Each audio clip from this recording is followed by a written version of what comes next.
네, 이제 하나님 말씀 보겠습니다. 하나님 말씀은 사무엘하 2장 12절에서 23절까지 말씀인데요. 제가 12절에서 14절까지 말씀만 제가 봉독합니다. 넬의 아들 아브넬과 사울의 아들 이스보셋의 신복들은 마하나임에서 나와 기브온에 이르고 스루야의 아들 요압과 다윗의 신복들도 나와 기브온 못가에서 그들을 만나 함께 앉으니 이는 못 이쪽이요 그는 못 저쪽이라. 아브넬이 요압에게 이르되 원하건대 청년들에게 일어나서 우리 앞에서 겨루게 하자. 요압이 이르되 일어나게 하자 하매. 아멘. 예, 지금 우리는 사무엘하 2장의 말씀을 좀 살펴보고 있는데요. 다윗은 지금 유다의 왕이 됐습니다. 중요한 순간에 하나님의 뜻을 여쭙고 그래서 헤브론을 얻게 되죠. 그리고 다윗은 길르앗 야베스 사람들을 포용하는 아주 통큰 리더십의 모습을 보여주고 있습니다. 그런데 어떻습니까? 예, 이 유다 진영이 아닌 이스라엘 진영에는 또 다른 왕이 생긴 겁니다. 아브넬이 사울의 아들 중에 한 사람 이스보셋을 왕을 삼아 이스라엘 이 사울의 왕가를 이어가고 있는 거죠. 여러분, 여기에 지금 이 권력의 눈이 먼 아브넬의 모습을 우리는 보게 되고, 또 나이가 40세가 되었음에도 불구하고 어떻게 반항이나 또 리더십을 발휘하지 못한 채 아브넬의 권유에 순순히 응하며 자신 역시 왕이 되고자 하는 그 탐욕에 이끌렸던 이스보셋. 여러분, 이런 모습을 통해 우리는 권력의 눈이 먼 사람들의 이야기를 좀 보게 되는 겁니다. 그러나 어떻습니까? 하나님은 다윗을 이스라엘의 왕이 되기 전 유다의 왕으로 7년을 견디게 하시는 거죠. 하나님의 연단은 계속되는 겁니다. 여러분, 이런 모습을 보면서 우리는 다윗을 하나님이 계속해서 연단하시는구나 하는 것들을 보게 되는데요. 오늘 우리가 읽은 이 본문의 말씀, 오늘 살필 말씀에서는 또 다른 권력의 눈이 먼 자들의 참 안 좋은 모습들이 오늘 우리에게 소개되고 있습니다. 한번 이제 본문을 통해 살펴보겠습니다. 여러분, 이 아브넬은 이 북쪽 이스라엘의 이제 군대 장관으로 이스보셋을 왕으로 세우고 세력을 잡았습니다. 그런데 그들이 이스라엘의 신복들을 데리고 사울의 아들 이스보셋의 신복들을 데리고 마하나임에서 내려와 기브온에 이르는 겁니다. 그런데 그와 함께 스루야의 아들 요압 역시 다윗의 신복들을 데리고 기브온 못가에 함께 만나게 된 거예요. 그래서 이 기브온 못가라는 이 지역에 이쪽 저쪽에 두 진영이 마주보게 되는 거죠.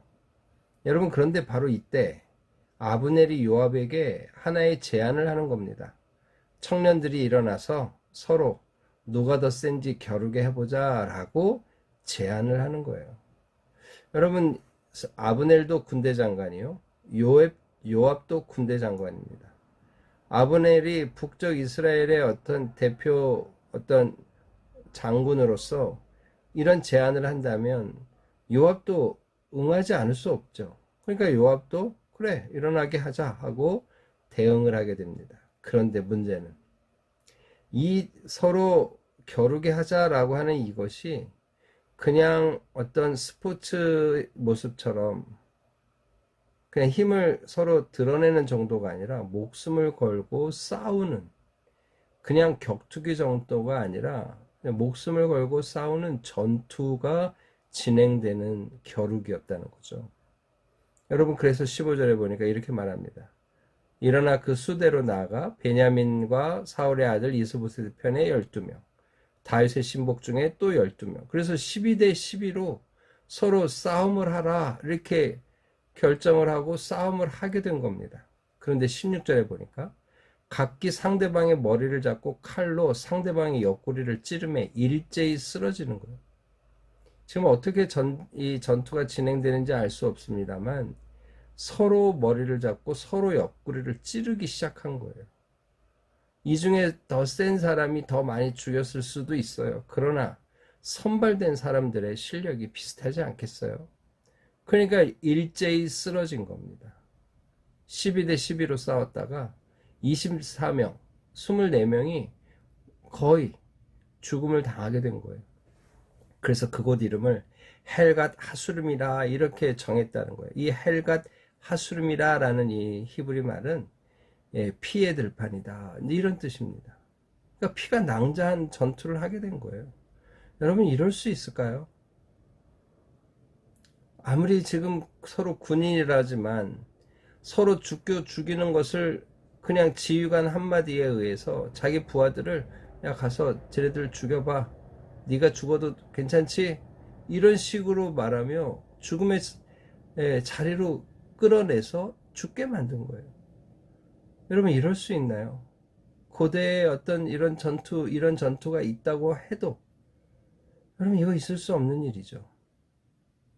여러분 그래서 이런 이제 24명의 싸움만이 아니라 이게 싸움이 좀 더 치열해진 것 같습니다. 확전이 된 것 같아요. 그래서 17절에 보니까 그날의 싸움이 심히 맹렬하더니 아브넬과 이스라엘 사람들이 다윗의 신복들 앞에 패했다 이렇게 나옵니다. 그러니까 결과론적으로는 다윗의 군대가 더 셌다고 말하는 거죠. 여러분 오늘 이 모습이 어때요? 그래도 다윗의 군대가 더 셌구나. 하나님이 이끄시는 다윗의 군대가 이겼구나 라고 이렇게 그냥 이 본문을 여기서 끝내면 안 되는 것이고, 이 리더들의 잘못된 선택에 의해서 청년들이 죽어갔다. 여러분 이건 결국 뭘까요? 이 리더로서 자기가 한 나라, 지금 유다 나라 또는 나머지 나라의 군대 장관으로서 자기의 어떤 명예를 위해서 군인들, 자기 수하에 있는 군인들을 죽이는 거예요. 좋은 리더가 아닌 거죠. 다윗이라면 이런 제안에 응했을까요? 이게 좀 그러지 않을 수 있었다는 거죠. 그런데 또 다른 문제가 생긴 겁니다. 그곳에 수르야의 아들 요압과 아비새와 아사엘이 있었는데 이게 이제 형제라는 거죠. 그런데 그 중에 아사엘이 아마 막내였던 것 같습니다. 아사엘은 발이 들로로 같이 빨랐다고 얘기하는 거예요. 여러분 당시 전투는 다 뛰어다니면서 전투하는 거죠. 그러니까 들로로 같이 발이 빠른 것은 아주 이 전쟁의 큰 이점인 겁니다. 그러니까 자신감이 넘친 거죠. 그런데 이 아사엘이 상대를 누구를 선택합니까? 이 북쪽 이스라엘의 군대 장관 아브넬을 선택한 거예요. 아브넬을 쫓아 달려갑니다. 좌로나 우로나 치우치지 않고 아브넬 뒤를 쫓은 거예요. 들로로 같이 빠른 이 아사엘이 아브넬을 쫓아갔는데 아브넬도 지금 전쟁에서 익혀진 몸이라 결코 이 속도에 뒤지지 않았던 거예요. 뒤쫓아오니까 더 잡히지 않으려고 더 앞서 도망을 간 거죠. 그런데 아브넬이 뒤를 돌아 아사엘을 보고서 야 네가 아사엘이냐? 그랬더니 아사엘이 내다 하고 대답을 한 거예요. 그러면서 아브넬이 또 말합니다. 너는 왼쪽으로나 오른쪽으로 가서 청년 하나를 붙잡아 그의 군복을 뺏어라. 넌 나의 상대가 되지 않는다. 나에게 따라오지 마. 라고 지금 권고하는 겁니다. 그런데 아사엘이 듣지 않아요. 그렇게 하기를 원치 않고 계속 쫓아오는 거죠. 그랬더니 아브넬이 지금 한 번 경고했어요. 또 경고합니다. 아브넬이 다시 아사엘에게 이르되 너는 나 쫓기를 그치라. 내가 너를 땅에 엎드러지게 할 까닭이 무엇이냐?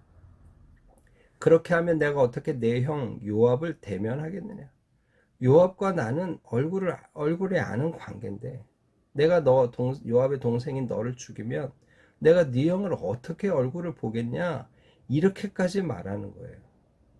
그러니까 지금 아브넬은 확실한 이 전쟁에서 잔뼈가 굵은 싸움의 베테랑입니다. 아사엘은 빠른지는 몰라도 아직 싸움에는 아브넬을 못 쫓아가요. 그런데 이 아브넬을 쫓아가면서 아사엘은 자기가 아브넬을 잡았다는 전공을 세우려고 과도하게 또 과욕을 부리는 거죠.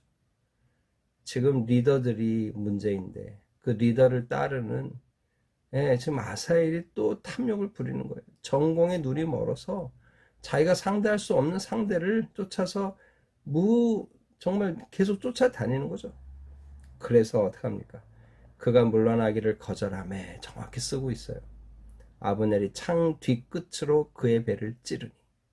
여기서 왜 하필이면 아브넬이 창 뒤끝으로 이 아사엘의 배를 찔렀다고 얘기할까요? 여러분, 창은 앞에 긴 날이 있는 거죠.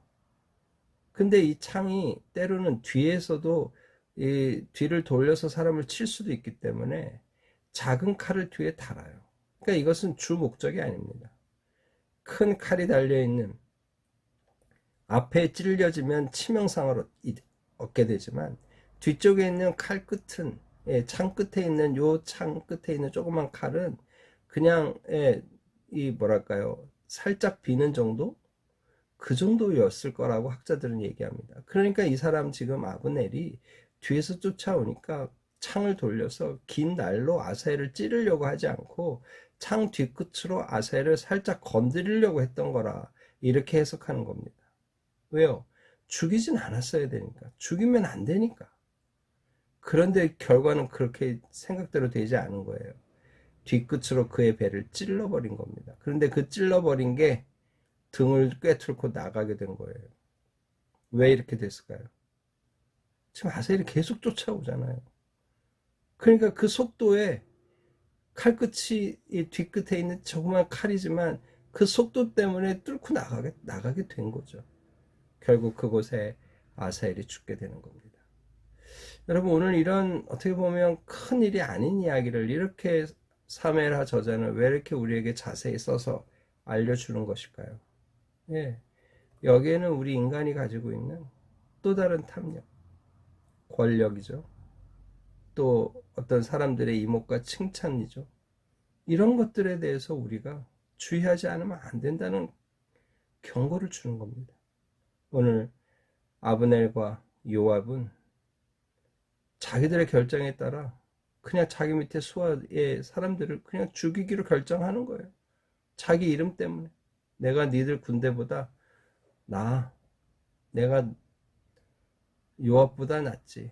내가 아브넬보다 낫지. 내가 이 군대 장관이야 하고 자기의 명예와 자기의 권력을 휘두르고 있는 거죠. 여러분, 오늘 우리가 그럴 수 있습니다. 자리가 사람을 만듭니다. 오늘 내가 서 있는 자리가 조금이라도 권력을 휘두를 수 있는 자리라면 조심해야 될 이유가 바로 여기 있는 거죠. 뿐만 아니라 아사엘은 또 어떻습니까? 예, 지금 아브넬이 2번이나 경고를 해요. 그러나 듣지 않아요. 자기가 뭔가 전공을 세워서 보상을 얻고 이름을 드러내려고 했던 그의 이 잘못된 동기가 상대를 잘못 고른 거죠. 그리고 아브넬에 의해서 죽임을 당하게 되는 겁니다. 근데 이 문제가 나중에 어떻게 연결되나요? 요압이 자기 막내 동생을 죽인 아브넬을 사기치듯 속여서 죽음에 몰아넣게 됩니다. 여러분, 이건 지금 전쟁이죠. 전쟁에서 아브넬이 정당 방위처럼 지금 아사엘을 처리하는 거예요. 죽이려고 하는 의도도 없었다는 거예요. 그런데 요압은 그러지 않았다는 거죠. 그 시발점이 뭐였습니까? 아사엘의 잘못된 탐욕이었다는 거죠.